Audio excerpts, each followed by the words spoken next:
بسم اللہ الرحمن الرحیم۔ آیت نمبر 7 سے سورۃ النساء آیت نمبر 7۔ لِلرِّجَالِ نَصِیبٌ مِّمَّا تَرَکَ الْوِلْدَانُ وَالْأَقْرَبُونَ، اور مردوں کے لیے حصہ ہے اس چیز سے وہ جو چھوڑ گئے والدین اور قریبی رشتہ دار۔ اقربون قریبی رشتہ دار، قربت والے۔ مردوں کے لیے حصہ ہے اس مال سے جو مال ترکہ چھوڑ گئے والدین، ماں باپ چھوڑ گئے ہوں، والاقربون اور قریبی رشتہ دار چھوڑ گئے ہوں، مردوں کے لیے بھی حصہ ہے۔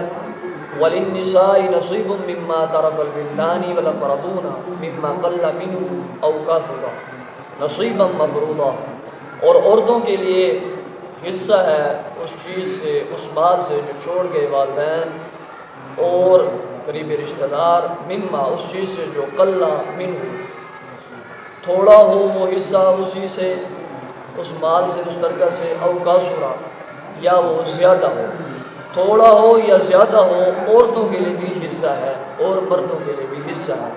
نصیبا مفروضا، حصہ ہے مقرر کیا ہوا، مفروضا مقرر کیا ہوا حصہ ہے۔ نصیباً کہتے ہیں حصے کو، مفروضا مقرر کیا ہوا۔ حصہ کتنا مقرر کیا ہوا؟ وہ آگے پورا رقم اس کے اندر آ رہا ہے کہ عورتوں کے لیے کتنا ہوتا ہے، مردوں کے لیے کتنا ہوتا ہے، سارا دوسری کو اللہ جو اگلا رقم آ رہا ہے، ساری کی ساری تقسیم اس میں وضاحت کے ساتھ ہے۔ ٹھیک ہے، اس بات کو سمجھ لیا کہ مردوں کے لیے ماں باپ چھوڑ جائیں، والدین چھوڑ جائیں یا قریبی رشتہ دار چھوڑ جائیں تو مردوں اور عورتوں کے لیے دونوں کے لیے حصہ ہے۔ عورتوں کے لیے آگے بتا دیں کہ تھوڑا ہو یا زیادہ ہو حصہ ہے۔ عورت ویسے جو ہوتی ہے دو طرف سے حصہ لیتی ہے، ایک ماں باپ کی طرف سے بھی لیتی ہے اور ایک شوہر کی طرف سے بھی لیتی ہے۔ عورت کو زیادہ حصہ ملتا ہے، مرد کو ایک ہی حصہ ملتا ہے جو ماں باپ کی طرف سے ملتا ہے، عورت دو حصے لے جاتی ہے۔ نصیبا مفروضا، یہ حصہ جو ہے مقرر کیا ہوا ہے۔ اگلی آیت ہے وَإِذَا حَضَرَ الْقِسْمَةَ، اور جب موجود ہوں تقسیم کے وقت، قسمت اذا حضر، اور جب موجود ہوں، حضر موجود ہوں، القسمت تقسیم کے وقت، اولو القربا قریبی رشتہ دار، تقسیم جب ترکہ مال کی تقسیم ہو رہی ہو تو اگر اس وقت قریبی رشتہ دار موجود ہوں، والیتاما، اور یتیم بھی موجود ہوں، والمساکین، اور مسکین بھی موجود ہوں، جب مال کی تقسیم ہو رہی ہو، مال بانٹا جا رہا ہو، اس وقت قریبی رشتہ دار، یتیم اور مسکین موجود ہوں تو کیا کرنا ہے؟ فَارْزُقُوهُم مِّنْهُ، رزق دینا ہے ان یتیموں کو، ان مسکینوں کو، ان قریبی رشتہ داروں کو اسی مال ترکہ میں سے جو بانٹا جا رہا ہے۔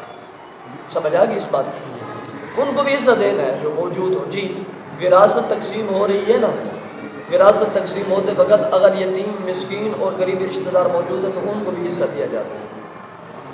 جی آج تو ویسے کوئی علیحدہ ہی چیپٹر ہو چکا ہے کہ لوگ وراثت کو ہی تقسیم نہیں کرتے، بیٹیوں کو ان کی شادی نہیں کرتے کہ کہیں ان کو زمین نہ دینی پڑ جائے، حالانکہ شادی کرو نہ کرو حصہ تو دینا پڑتا ہے، لیکن یہ سارا چیپٹر کوئی علیحدہ چل رہا ہے۔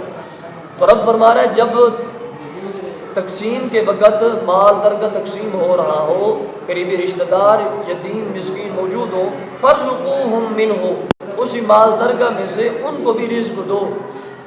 وَقُولُوا لَهُمْ قَوْلًا مَّعْرُوفًا، اور کہو تم ان کے لیے قولا معروفا، اچھی بات، ان کے ساتھ لہجہ بھی اچھا رکھو، بات بھی نرمی کے ساتھ کرو، قولا معروفا، اچھی اچھی بات کہو ان کو، یہ نہ ان کو جھڑکو مت۔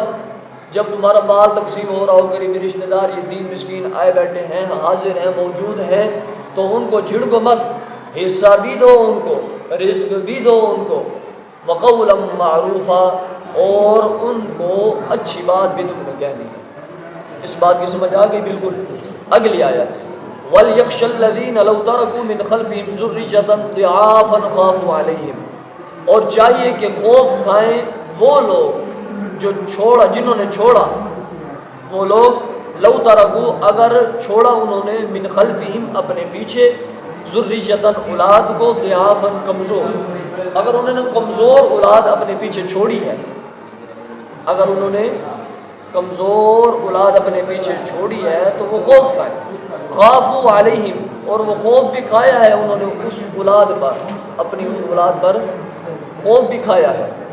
دوبارہ سمجھے، وَلْيَخْشَ الَّذِينَ، اور چاہیے کہ خوف کھائیں وہ لوگ، لو ترکو، اگر چھوڑا انہوں نے، من خلفہم، اپنے پیچھے، ذریۃ ضعافاً، کمزور اولاد، خافوا علیہم، خوف بھی کھایا انہوں نے ان اولادوں پر، فلیتقوا اللہ، بس چاہیے کہ وہ اللہ سے ڈریں، ولیقولوا، اور چاہیے کہ کہیں وہ، قولاً سدیدا، سیدھی بات، وہ سیدھی بات کہیں، انہیں چاہیے کہ اللہ کا خوف کھائیں اور سیدھی بات کہیں۔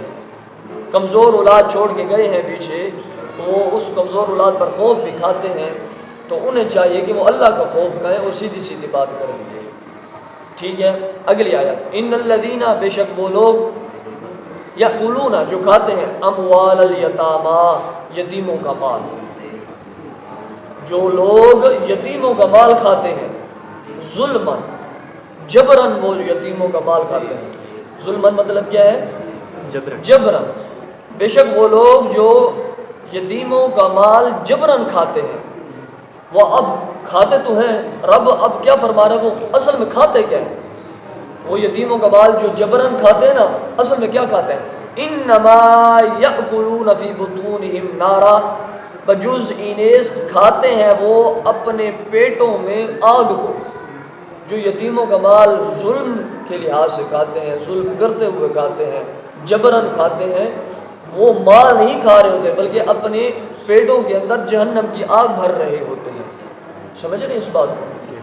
جی دوبارہ، بے شک وہ لوگ جو یأکلون اموال الیتامی ظلماً، کھاتے ہیں یتیموں کا مال جبراً، ظلماً، ظلم کرتے ہوئے یتیموں کا مال کھاتے ہیں، انما یأکلون فی بطونہم نارا، وہ پیٹوں کے اندر آگ کو ڈالتے ہیں، آگ کھاتے ہیں، اصل میں وہ یتیموں کا مال نہیں کھا رہے۔ وَسَيَصْلَوْنَ سَعِيرًا، ان قریب پہنچ جائیں گے وہ سعیرہ، اس بری جگہ کو، ٹھیک ہے، اس برے ٹھکانے کو، جہنم کو پہنچ جائیں گے۔ وَسَيَصْلَوْنَ سَعِيرًا، ان قریب وہ برے ٹھکانے کو پہنچ جائیں گے۔ یہ آج 10 آیتیں سورۃ النساء کی ہو چکی، 4 آیتوں کا ترجمہ آج ہم نے پڑھا ہے۔ اللہ تبارک و تعالی ہمیں دین متین کی صحیح معنوں میں سمجھ بوجھ عطا فرمائے۔